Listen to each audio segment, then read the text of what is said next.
ការផ្ដល់ពេលវេលាឲ្យខ្លួនឯងនៅក្នុងការដើរលេងមិនមែនមានន័យថាយើងជាអ្នកមានឬក៏កំពុងតែបង្ហាញនូវភាពហ៊ឺហារបស់យើងទៅកាន់អ្នកដទៃដែលកំពុងតែពិបាកខាងផ្នែកហិរញ្ញវត្ថុឬក៏គ្រប់គ្នាដែលមិនអាចចិញ្ចឹមបានទេ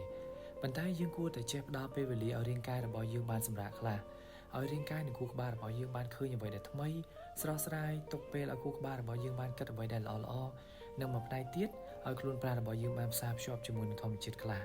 មួយថ្ងៃយើងហត់ច្រើនហើយក៏បានប្រើប្រាស់រាងកាយនិងខួរក្បាលរបស់យើងច្រើនដូចគ្នាអាចទៅលើរឿងល្អឬក៏មិនសូវជាល្អ